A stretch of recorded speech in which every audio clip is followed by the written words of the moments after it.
a very difficult stretch, but you continue to perform at a high level. How are you able to get to your game?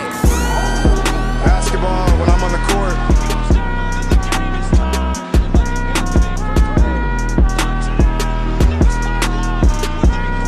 Rebecca, in the future, when you interview me, can you please take off your damn heels? He said, I'll present you, provided you let me wear your heels.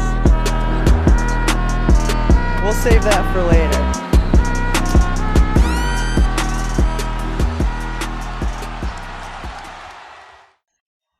Olá, pessoal, voltamos! Como prometido ontem, independentemente da situação, da circunstância do jogo, do único jogo que tivemos ontem, estamos aqui e eu diria que um clima bem agradável hoje, não é mesmo, Agatha Máximo?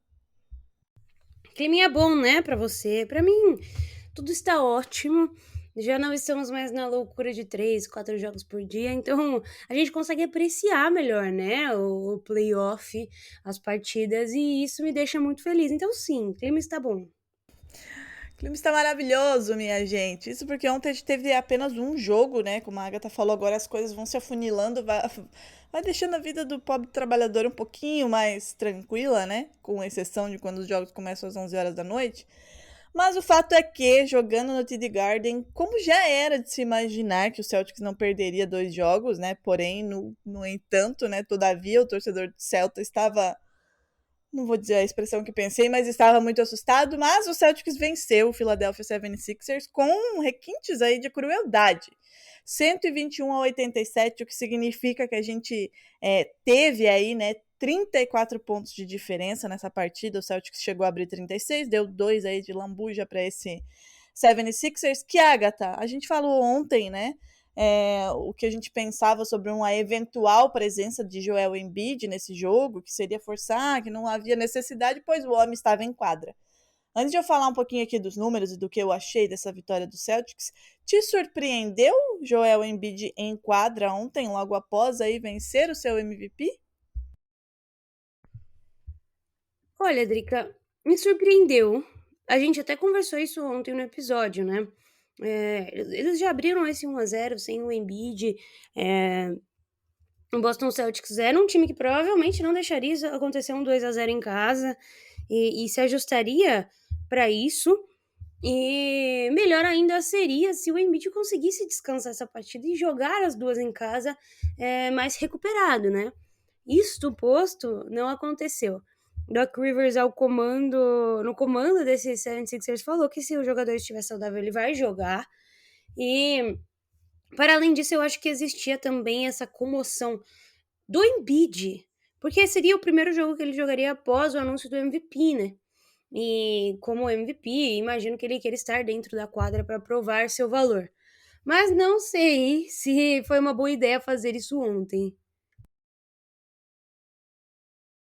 Pois é, ontem ele tava se arrastando em quadra, assim, né? Se arrastando em quadra e fazendo o que ele faz de muito bom, que é cavar falta, né? Mas eu não quero falar sobre a arbitragem, a gente ganhou por 34 pontos de diferença, eu deixo pra reclamar da arbitragem no pessoal. Inclusive, um beijo pro Camilo Pinheiro Machado, que ontem estava lamentando sobre, enfim, coisas da NBA comigo durante o jogo, inclusive sobre a arbitragem.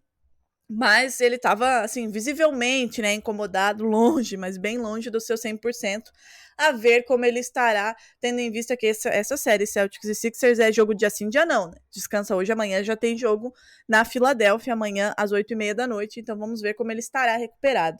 Falando sobre os números, o Celtics aí, né, venceu muito bem, obrigada.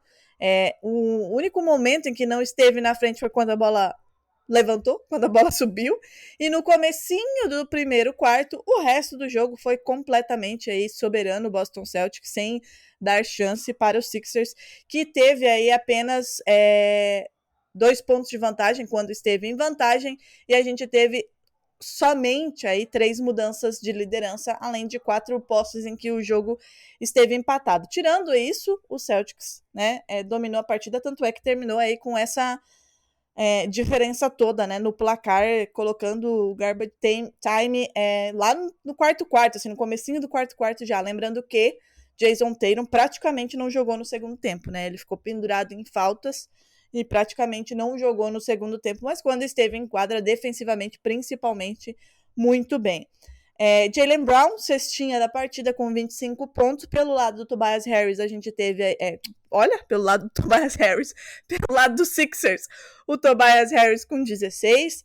Nos rebotes, 10 para o James Harden, 7 para o Al Horford, 4 assistências para James Harden e para Jaylen Brown, 5 blocos para Joel Embiid, todos lá no começo do jogo, inclusive, né? Blocos distribuídos já para dar aquele cartão de visita.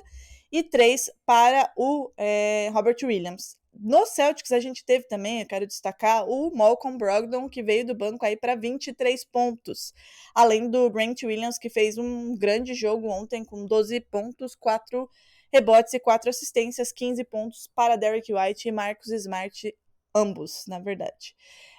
Pelo lado dos Sixers, né? Além das 10 assistências, 12 pontos para o James Harden, o Maxey com 13, o Embiid com 15 e o Tobias Harris com 16. O Melton, que foi muito bem naquele primeiro jogo, com 5 de 6 nas bolas do perímetro, né? Que foi o que a gente falou ainda ontem. 2 pontos apenas, né? Do perímetro, inclusive, o Boston Celtics conseguiu limitar aí o Sixers a apenas 20%, somente 6 bolas de 30 em todo o jogo aí para o 76ers. Do arremesso de quadra também não foi isso tudo não, em 8 de 31. Trazendo aí esses números, Agatha, a gente falava ontem, né, e eu venho insistindo nisso desde o finalzinho da série contra Atlanta, e ontem falei de novo que se a defesa não se ajustasse, o Celtics seria eliminado pelo Sixers, perderia ontem também. Ajustou, venceu a primeira, ainda tem muita coisa pela frente, tem que vencer pelo menos 3 jogos aí para avançar, mas ontem ficou evidente os ajustes feitos. A gente tem que criticar quando precisa criticar, mas elogiar quando precisa elogiar, né? Do Joe Mazzulla nessa defesa. O Celtics, como eu acabei de dizer, limitou aí o Sixers a 20% do perímetro, que foi o que matou o time no primeiro jogo, e a apenas menos de 40% de field goal. A gente percebeu uma mudança, né? Uma troca aí de marcadores. A primeira posse, se eu não estou enganada, James Harden, a gente teve durante o jogo Marcus Smart e Jaylen Brown nele. A gente teve trocas durante o jogo, né? Fazendo com que a depender da situação de jogo, do momento e do local de quadra, a gente tivesse aí um marcador específico para cada um, então isso ficou evidente, tanto é que o Sixers não chegou a 90 pontos ontem, né?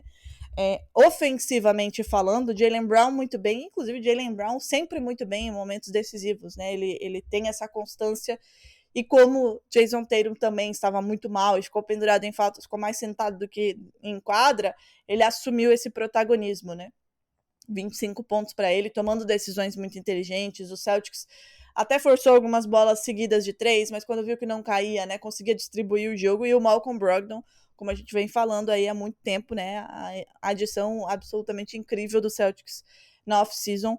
É um jogador extremamente inteligente, defende muito bem, que consegue distribuir esse jogo e que mata muitas bolas importantes e de maneira inteligente mesmo, né? Não é aquele cara que você vai ver forçando uma bola sem necessidade. Então, os ajustes defensivos desse time fizeram com que tivéssemos esse placar tão elástico e uma vitória maiúscula, né? Para acalmar os ânimos aí de torcida e do próprio Sixers, que se voltasse com 2-0 para a Filadélfia, aí já começava a encaminhar aí a sua classificação, porque é muito complicado você conseguir aí, né, reverter um 2-0, principalmente jogando na casa do adversário. Como que você percebeu, Agatha, a postura do Celtics depois de perder o primeiro jogo em casa, que não esperava e não imaginava? Era o que eu imaginava que fosse acontecer, Drica. Quando a gente olha pro panorama, né? No primeiro jogo, o Celtics teve 16 turnovers, né? Ontem foram apenas 6. Um cuidado maior com a bola. Imagino que isso tenha sido uma conversa recorrente aí nesses últimos dias pós-derrota. Até porque eles empataram aí o seu segundo menor número de turnovers na temporada, né? E o Celtics está com 18 vitórias e apenas 5 derrotas nessa temporada quando eles cometem 10 ou menos turnovers. Então era muito importante que esse número diminuísse para entrar nessa estatística que não deixa mentir o quão melhor eles são quando erram menos, né? O Boston, como você mencionou, foi mais físico, especialmente em cima do James Harden. Uma pressão na bola de muitas vezes quadra inteira, inclusive, né?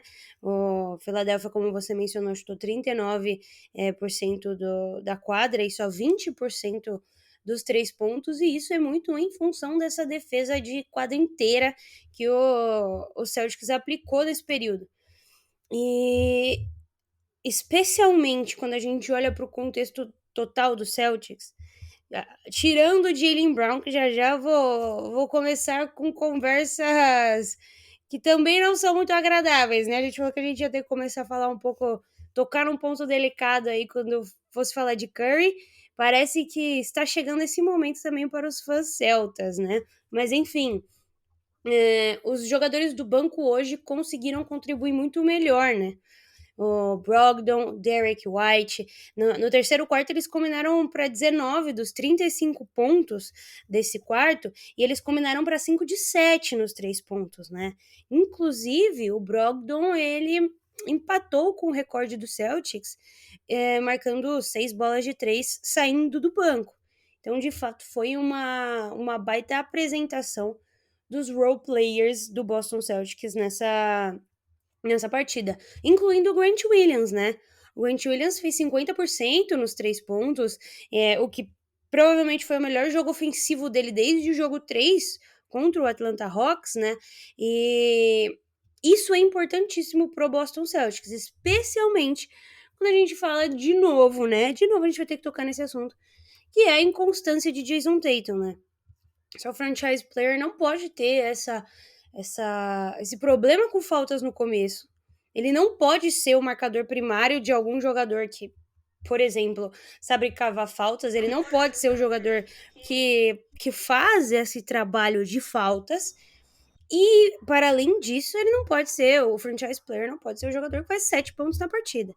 7 pontos na partida, ele igualou o pior jogo dele da temporada. Isso não pode acontecer nos playoffs. A grande sorte do Boston Celtics é que, de fato, dentre os 26 minutos que o Embiid jogou, ele conseguiu marcar só 15 pontos, pegar só 3 rebotes, e o que ele mais contribuiu foi na parte defensiva, que foi bloqueando aqueles 5 arremessos do Boston Celtics. Mas um Embiid inteiro e um Jason Tatum capenga da forma como ele tá jogando, tudo bem que ele jogou bem no jogo 1. Mas isso também, aí já entra numa outra questão, né? Uma aspas. Quando o Jason Tatum joga muito bem, jogou muito bem nessa série, não foi suficiente pro Boston Celtics jogar.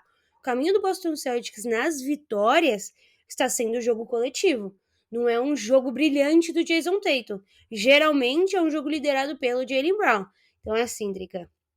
Se a toada dessa pós-temporada continuar dessa forma, puxarei conversas desagradáveis para a nação celta, viu? Ontem, eu sei qual tipo de conversa você vai puxar, porque eu estava pensando nisso ontem. E todo mundo sabe o quanto eu sou completamente apaixonada pelo Tatum, como sou pelo Jaylen Brown. Mas ontem eu tava ali pensando, assim, durante o jogo, eu falei, cara, eu acho que talvez é o momento de a gente começar a pensar e admitir que o Jaylen Brown é muito mais decisivo do que o Jason Tatum. Primeiro, ele realmente é decisivo, ele não, aspas, se esconde nesses jogos grandes e nesses jogos em que há dificuldades do Celtics. E você pode contar com ele mais, ele é mais confiável. Hoje, se você me pergunta, Drica, jogo 7, só vai poder jogar o Tatum ou o Brown, eu vou de Jaylen Brown. E olha que você tá falando com possivelmente a pessoa que largaria tudo pra ir casar com o Jason Tatum. Porque é o que está sendo demonstrado. Então, assim, concordo com você, o Celtics, ele vence quando é o jogo coletivo, claro, aquilo que a gente sempre fala, né, sempre vai ter Jason Tatum e Jaylen Brown brilhando, né, um ou outro, ou os dois, aqui a gente já falou aqui sobre a porcentagem de vitórias quando os dois fazem 30 pontos ou mais, e nessa temporada foram várias ocasiões, mas nos playoffs a gente não pode, de fato, ter um cara como o Jason Tatum fazendo 7 pontos. Tenho minhas questões com as faltas, principalmente as 2 primeiras, tenho, mas para além disso, não é a primeira vez, né, então assim, não adianta você fazer um jogo de 40 pontos e no outro você ficar com 7. A gente tá falando de uma série de 7 jogos. Você precisa, pelo menos, fazer 25 pontos em cada. Não adianta fazer 41 e 7 no outro. Faz 25 em cada que tá melhor. O Jason Tatum jogou pouco. 19 minutos. Por isso que ele marcou 7 pontos. Na verdade, não, né? O Jason Tatum terminou com 1 de 7 em quadra. Ele já estava jogando muito mal. Ele fez 14% de field goal, 0 de 3. Ele teve os 7 pontos porque ele arremessou 5 lances livres. Então, assim, é preocupante. A fase de Jason Tatum no ataque é preocupante, especialmente como você falou, quando há pressão. Parece que quando não há pressão, por exemplo, você estava perdendo lá, primeiro jogo, um jogo que os ajustes ainda vão ser feitos, né? O primeiro jogo não é uma coisa invisível, as pessoas não vão sem saber o que esperar, mas também você vai esperando uma surpresa do outro time, né? O time tem que tirar alguma coisa da cartola se quiser vencer. Então, ele acabou jogando um pouco melhor, mas 14% é complicado, né? Não, é muito pouco. Defensivamente ele tava bem, né? E aí acabou ficando carregado de faltas. Beleza, mas o time precisa dele bem em tudo, né? A gente tá falando do franchise player. E ele assumiu já essa responsabilidade, né? Ele realmente assumiu os discursos dele em momentos, né, pós-jogo. Realmente é de um jogador que sabe da importância que ele tem, mas ele precisa colocar isso em quadra. Então, eu concordo com você, tá? Essa discussão ela não é desconfortável pra mim. Eu sou clubista, mas eu tenho bom senso, eu admito algumas coisas. Agatha, eu queria trazer só uma coisinha engraçadinha, na verdade. Traz, mas antes de fazer uma pergunta nessa discussão. O Boston Celtics vem fazendo a opção há alguns anos já de ter o Jason Tatum como franchise player.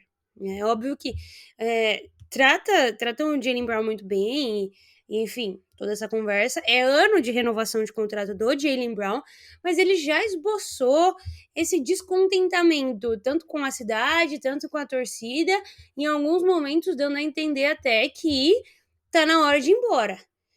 Você vê o Boston Celtics tomando uma outra direção para falar pro Jaylen Brown, não, você vai ter um papel mais importante do que você tinha antes, a gente vai te dar a mesma abertura que a gente dá pro Jason Tatum, ou você acha que dentro do Boston Celtics a decisão já foi tomada, ele sempre vai ser esse segundo jogador, mesmo que ele tenha um cacife de franchise player, né?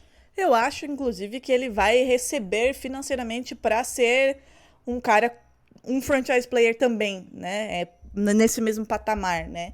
Claro, a gente não. Aqui ninguém acredita em dono de franquia, né? Porque eles falam muita coisa e não cumprem 90% do que eles falam. Mas o dono do Celtics foi perguntado, inclusive nesse comecinho de playoff, sobre o Jaylen Brown. Até porque toda hora, né, tem rumor dele indo em praticamente todos os times possíveis e imagináveis. E ele foi perguntado sobre um Supermax do Jaylen Brown. E ele falou, não, ele vai ganhar. Ele vai ficar em Boston. E eu acho que a gente potencializa muito algumas declarações que são muito interpretativas. Teve uma entrevista que ele deu para o Shams, se eu não estou enganada, que ele foi perguntado sobre isso, né? Sobre toda hora esses rumores e tal. E ele falou, é normal, e eu lido com tranquilidade com isso, porque as pessoas sempre vão querer separar dois caras que estão tendo sucesso.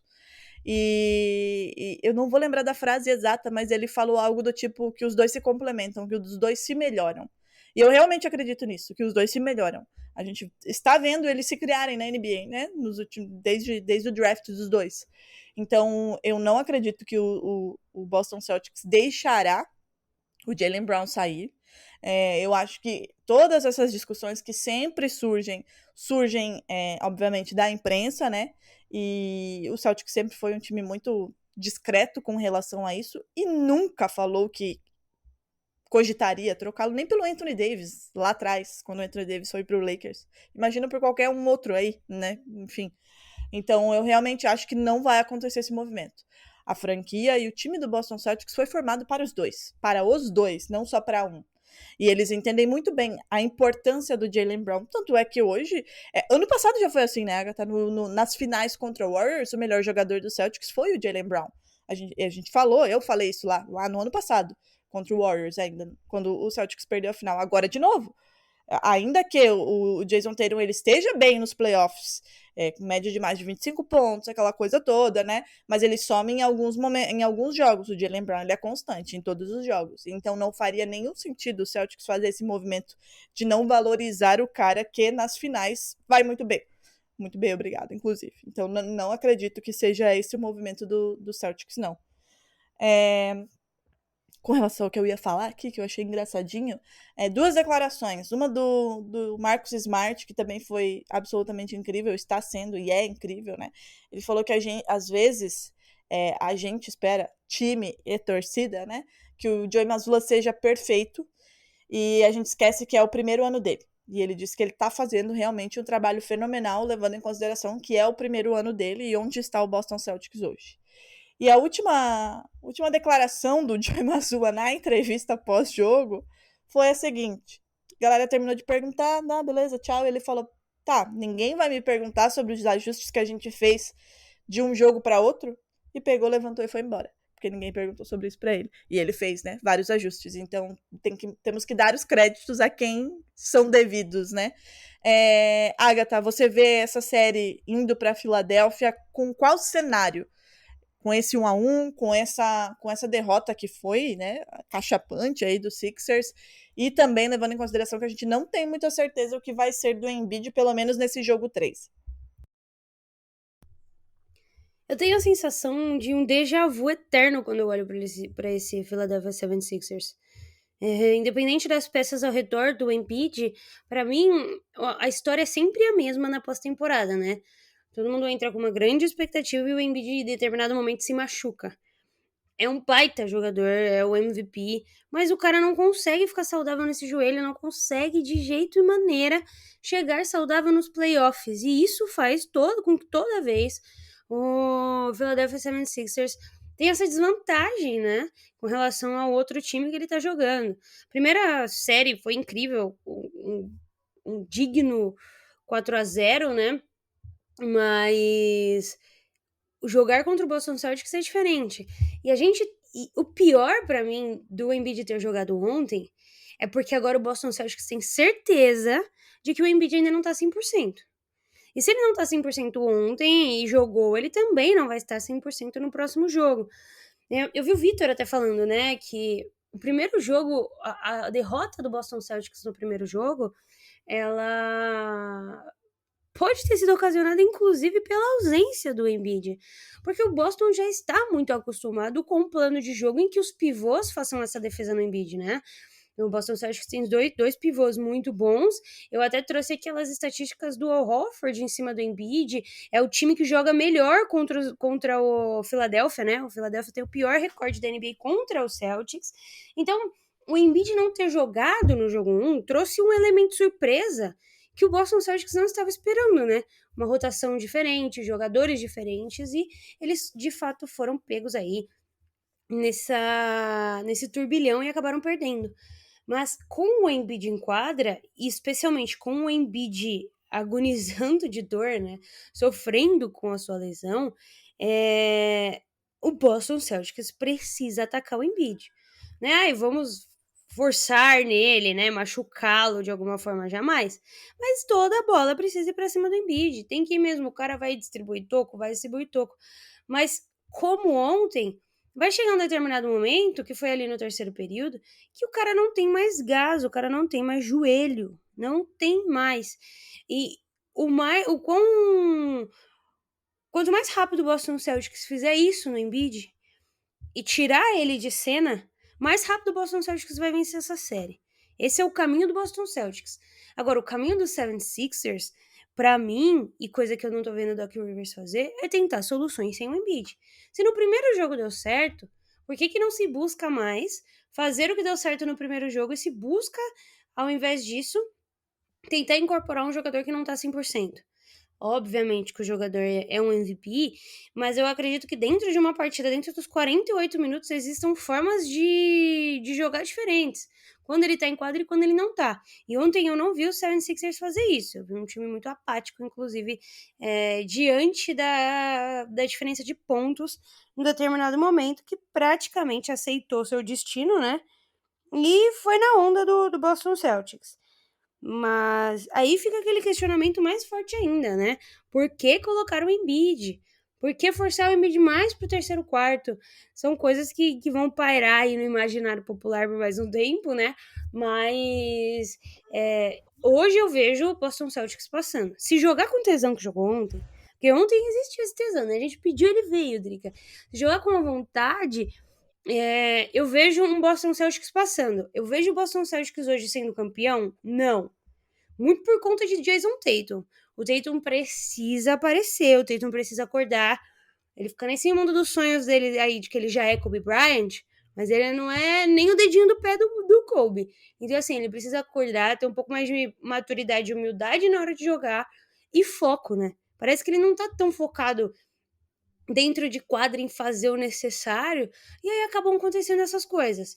Mas eu também sou muito fã de Jason Tatum, eu sei o quanto ele muda a partida quando ele tá bem, só que não dá pra ter um franchise player que você gira a roleta russa, né?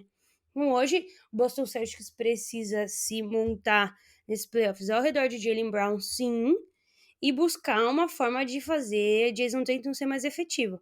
E continuar com esses role players jogando da forma com que jogaram no último jogo. O Boston Celtics tem feito um trabalho fenomenal, né? De aquisição de jogadores ao redor do Jason Tatum e do Jaylen Brown. E quando jogos como ontem acontecem, a gente vê justamente esse trabalho acontecer, né? São vários, não é um, não são dois. Além do Marcus Smart, do Al Horford, do Robert Williams, que compõe esse quinteto titular, você tem uma série de outros jogadores que a gente fala, veio da onde esse homem? O próprio Sennhauser, né? Veio da onde esse homem? E arremessa demais. Então, eles precisam ser peças mais usadas, especialmente quando o Tatum não tá 100%.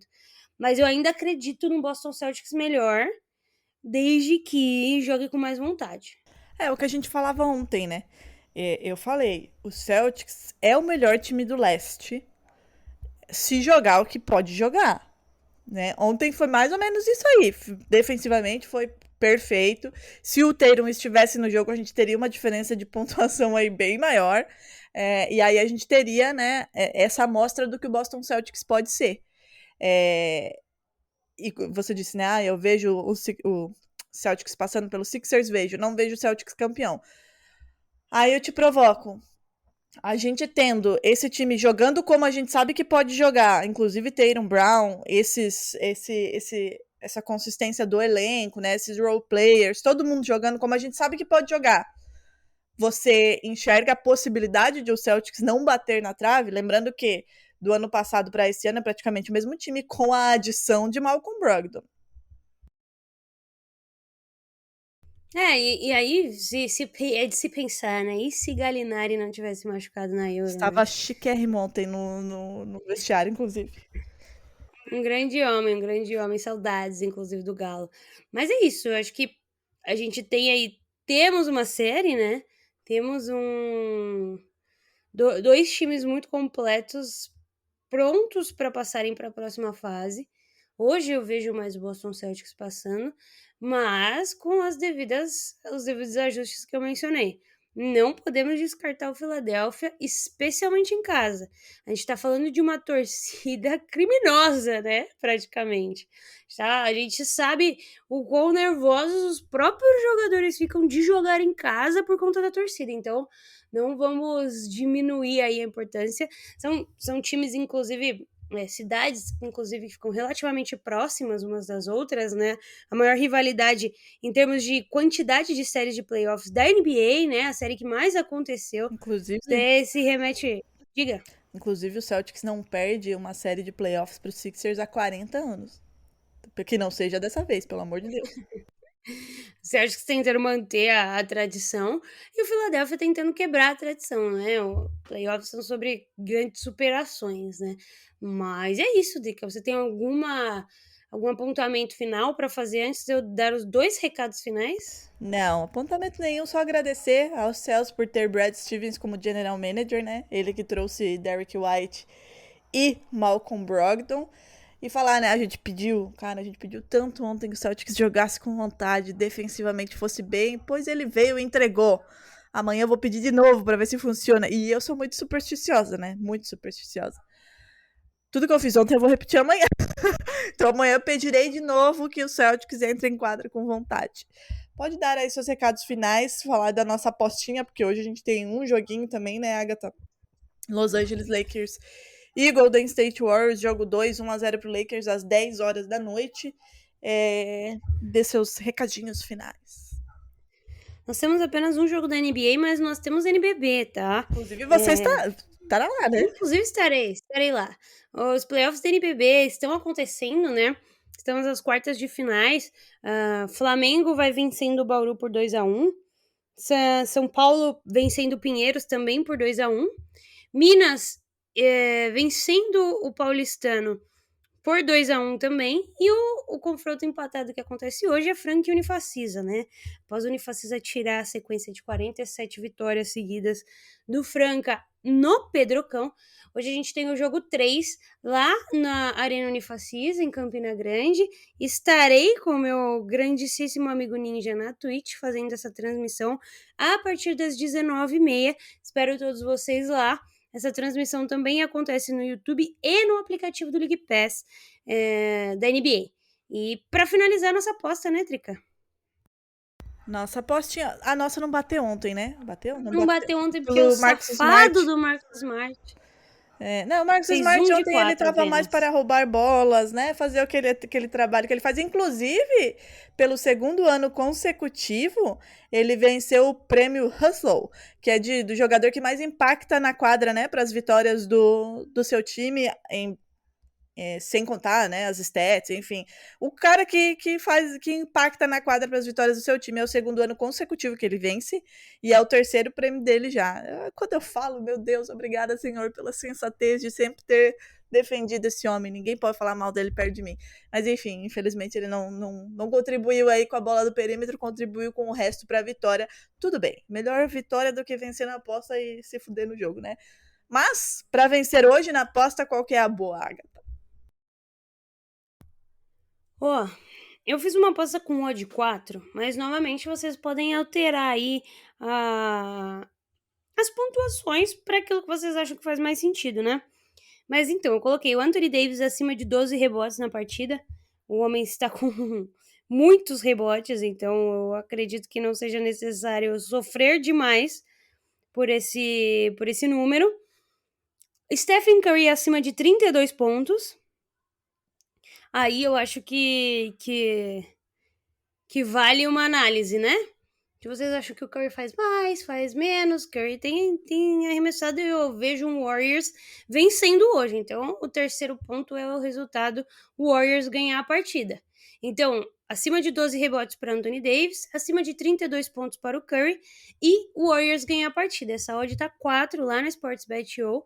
É só ir no criar sua aposta e vocês vão ter todas essas opções. De acordo, Drica? De acordo, meu Deus, pelo amor de Deus, Warriors, vamos empatar essa série aí, meus filhos. Não vamos deixar abrir 2-0, que a gente quer 7 jogos nessa série aí.